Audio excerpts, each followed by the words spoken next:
به برنامه خبری رادیو زودی خوش آمدید. امروز سه‌شنبه 5 فوریه است. همراه با شما نخست مرور میکنیم به سرخط موضوع روز.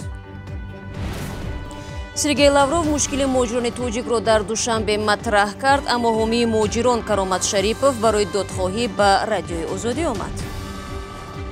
در آنجا بغیر از نفقه وقتی گرفته میشه کمیسریت حربی کاغذ پیشنهاد میکنه و تسجیل گید.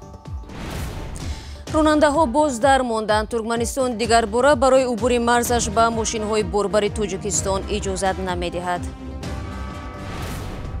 و ترکیش تیر کهنه نظامیان روس حیات یک ساکن 17 ساله را از بین برد. پدر مهاجر به جنازه پسرش نرسید. جنازه پسرش من نرسید. سرگئی لاوروف با سفری 2 روزه به دوشنبه آمد. تا این دم وزیر کارهای خارجه روسیه با پرزیدنت تاجیکستان و دیگر مقامات تاجیک ملاقات نمود. جانبها همکاری‌های دو کشور در بخش سیاسی و امنیتی در چارچوب سازمان‌های منطقوی و چاره‌بینی‌های مربوط به دیدارهای سیاسی مقامات بلندپایه روسیه و تاجیکستان را بررسی کردند. جزئیات بیشتر را برای یوسفی در دستورات. در شرایطی که تهدیدها به امنیت تاجیکستان از کشور همسایه افغانستان در حال افزایش است، پایگاه نظامی 201 روسیه دلیل مهم تامین امنیت تاجیکستان به شمار می رود. این مطلب را سرگئی لاوروف وزیر امور خارجه روسیه پس از ملاقاتش با امامعلی رحمان رئیس جمهوری تاجیکستان در دوشنبه بیان داشت. و البته با استفاده از منفعت‌های مشترک در تامین امنیت منطقه که در آن کشورهای دوست و همسود قرار دارند، ما از نقش پایگاه نظامی 201 روسیه در این رابطه گفتگو داشتیم. این دلیل مهم در تامین امنیت تاجیکستان و دلیل مهم در وظیفه‌های مشترکی است که سازمان پیمان امنیتی دست جمعی به انجام می‌رساند. امامعلی رحمان و سرگئی لاوروف در این ملاقات در رابطه با همگرایی سیاسی، امنیت منطقوی، همکاری‌های نظامی، مبارزه با تروریسم، حفظ مرز وضع در افغانستان و عملی شدن برنامه نوسازی ارتش تاجیکستان گفتگو کردند. همچنین مسئله مهاجرت مهنتی و سفر قریب الوقوع رئیس جمهور تاجیکستان امامعلی رحمان به روسیه بررسی شده است.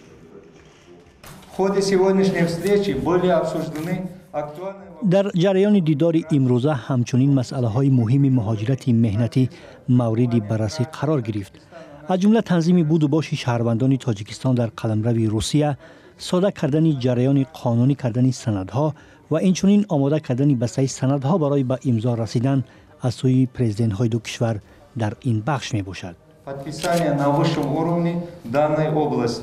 وزیر امور خارجه روسیه گفت تبادل مال و کالا میان تاجیکستان و روسیه در یک سال اخیر 3 برابر افزایش یافته است. با گفته سرگئی لاوروف، همچنین به حل مسائل بین منطقوی، تجارتی، اقتصادی، جلب تکنولوژیا برای کارکرد محصولات صنعتی، کارکرد پخته، میوه و سبزیجات، همچنین افزایش صادرات محصولات کشاورزی به بازارهای روسیه توجه کردند. ما همچنین از ضرورت فعالتر شدن واسطه‌های رشد همکاری در ساحه کشاورزی گفتیم. باوری دارم که در مدت نه چندان دو رئیس جمهور درباره بنیاد دالان سبز برای صادرات محصولات کشاورزان تاجیک به روسیه به موافقه می‌رسند. همچنین گفتگوها در مورد تأسیس مرکزی عمده فروشی ادامه دارد که برای آسان گذشتن از پروسیدورهای گمرکی و دیگر سندها جهت انتقال محصولات کشاورزی تاجیکستان در بازارهای روسیه مساعدت خواهد کرد.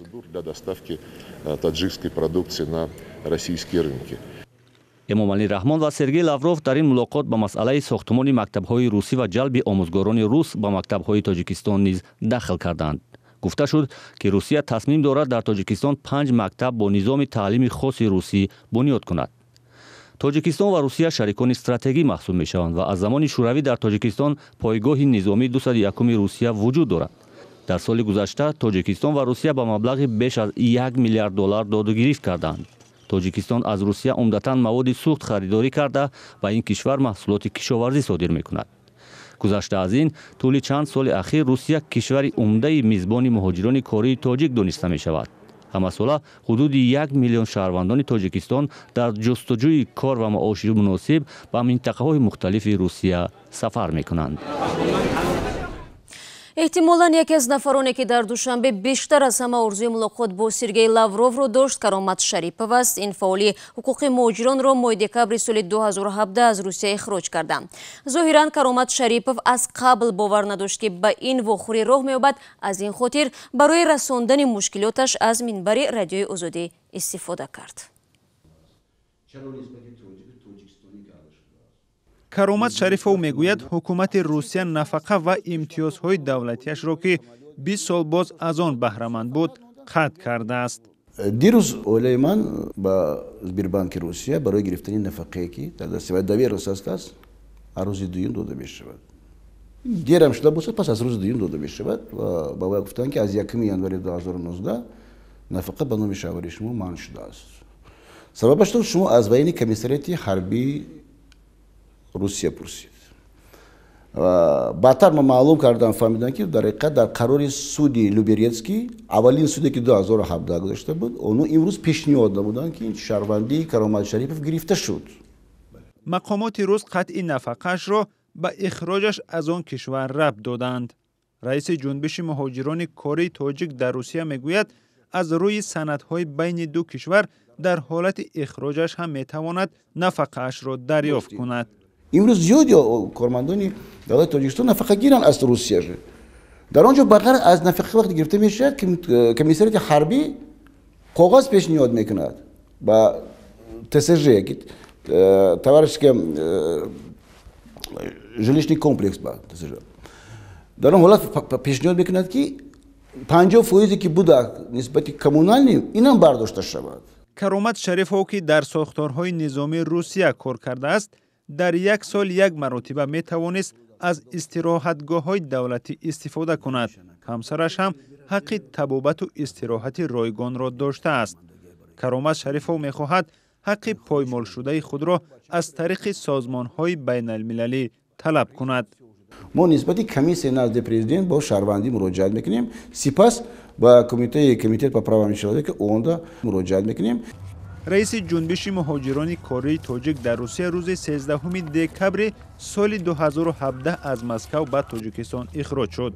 سبب اخراج شریپوف از راه تقلب به دست آوردن شناسنامه روسیه گفته شد.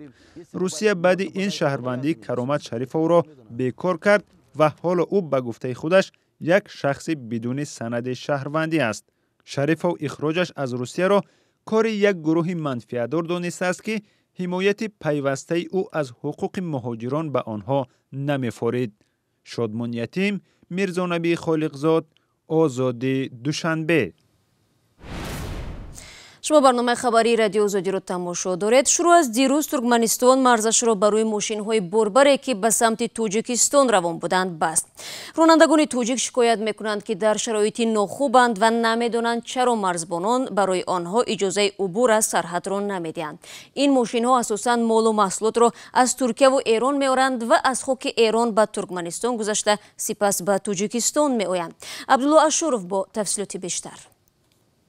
ده‌ها ماشین بربر از تاجیکستان دوباره در مرز ترکمنستان درمانده است. راننده های تاجیک با فرستادن نوار گفتند مقامات ترکمنستان روز 4 فوریه اجازه ندادند که به قلمرو این کشور وارد شوند. جانب تاجیکستان از مقامات ترکمنستان دلیل چنین رفتارشان را خواستند. شیرعلی گنجلزاده معاون وزیر نقلیات تاجیکستان روز 5 فوریه به رادیو آزادی گفت از مقامات ترکمنستان تا به حال جواب سوال خود را نگرفتند و معلوم نیست چرا این کشور به گذشتن ماشین‌های بارکشی تاجیکستان اجازه نمی‌دهد. شیرعلی گنجلزاده اینچنین گفت صاحبان ماشین‌ها می توانند از دو راه آلترناتیوی دیگر استفاده کنند. این راه‌ها به قبل همصحبت ما طریق هرات افغانستان و بندر آذربایجان می باشد، اما به گفته صاحبکاران با این دو راه مسافت زیاد می شود.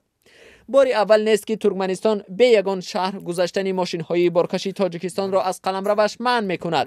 از جمله مقامات ترکمنستان از آخر ماه آگوست سال گذشته به ماشین‌های تاجیکستان اجازه نداد از قلمرو ایران وارد کشورشان شوند. برنامه را ادامه میدیم. ساکنان نویه اشکوشیمی ولایت مختار کوهستان بدخشان میگویند تا به حال در معاصره برف و ترمه هستند. آنها با ارسال چند عکس گفتند مجبورند با کمک بیل و دست راه را برای گذشتن ماشین و انتقال 2 تابوت تازه کنند. به نقل آنها بیش از 1 هفته می شود جسد 2 ساکن منطقه وخان در راه مانده است و با چنین وضع معلوم نیست که کی به مکان میرسند. گذشته از این باشندگان این نویه به مواد غذایی دسترسی ندارند، چون گفتند در ماه ینور همگی 4 روز راه ماشین گذار باز بوده است. برای تازه کردن راه از ترمه یگان تکنیک فرستاده نشده است.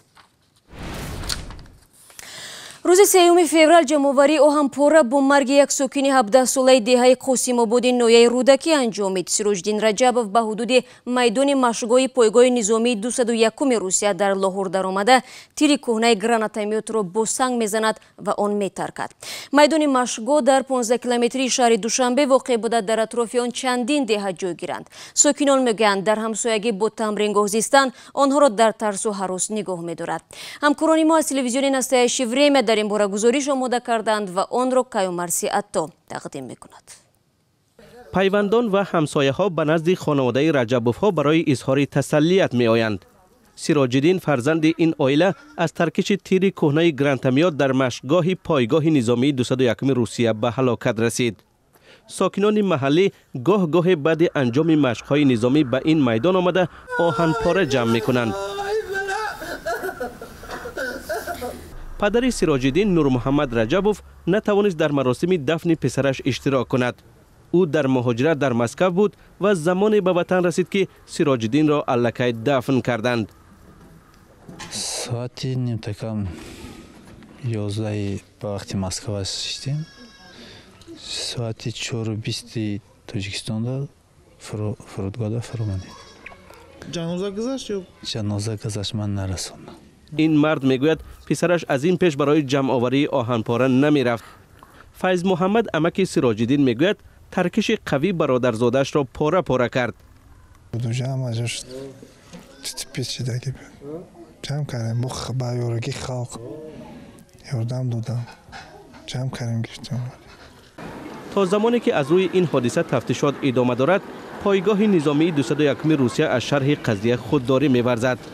اما سؤال مطرح این است که چرا بعد انجام مشق‌ها این میدان پاککاری نشده است؟ در پایگاه نظامی به این پرسش نیز پاسخ نمی‌دهند. تاکنون مرگ ساکنان این محله از تیر نظامیان پایگاه 201 روسیه ثبت نشده است، هرچند هلاکت چاروای مردم زیاد بوده است. ساکنانی که در همسایگی مشقگاه به سر میبرند میترسند که مبادا روز تیر نظامیان نه در حدود میدان بلکه در حولی‌های آنها میترکد، جایی که معمولا کودکان بازی میکنند، اما فعلا با این همسایگی خطربار کار کردن نمیتوانند. سرسانی دوام دارد. گروهی از مهاجران توجیک که در آخر ماه گذشته خوابگاه آنها از سوی نمایندگان مقامات حفظی حقوق تگرو شده بود میگویند نزدیک 10 روز می شود زیر فشار قرار گرفتند. آنها با فرستادن نوار قصه کردند که بعد حادثه کشتار کارمندان خدمات امنیت فدرالی پیوسته آنها را به شعبه کارهای داخلی میبرند. از جمله روز 2 فوریه 12 نفر آنها را در یک ماشین تانک شینانده به شعبه پلیس بردند و مدت 8 ساعت در آنجا نگاه داشتند. گذشته از این از هر یکی آنها 2000 روبل طلب کرده شد. این هم در حالی است که به گفته مهاجران حجت‌های آنها مشکل ندارد. قبلا خدمات مهاجرت تاجیکستان در روسیه وعده داده بود که این قضیه را تحت نظارت میگیرند، اما تا به حال سرگردانی این مهاجران پایان نیافته است.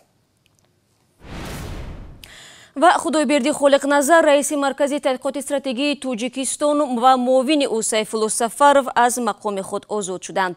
مقامات روز 5 فوریه گفتند که او به نفقه رفته است. خدمات مطبوعات پرزیدنت تاجیکستان گفت در این روز عبادالله مشرب معاون وزیر فرهنگ نیز با سبب بازنشسته شدن از مقام برکنار گردید. نصرالدین اسمت‌الله معاون وزیر امور خارجه تاجیکستان هم با سبب به کار دیگر گذشتن آزاد شده است. تفصیلات بیشتر درباره تغییرات کادری را از وبسایت ما بخوانید. برنامه خبری را برای امروز با همین مطلب خلاصه میکنیم. مطالب از این بیشتر را در سامانه ما www.azadi.org و صفحه های ما در شبکه‌های اجتماعی بخوانید. آزادی ویدیو کانال رادیو آزادی در یوتیوب برای شماست. تا فردا، خدا نگهدار.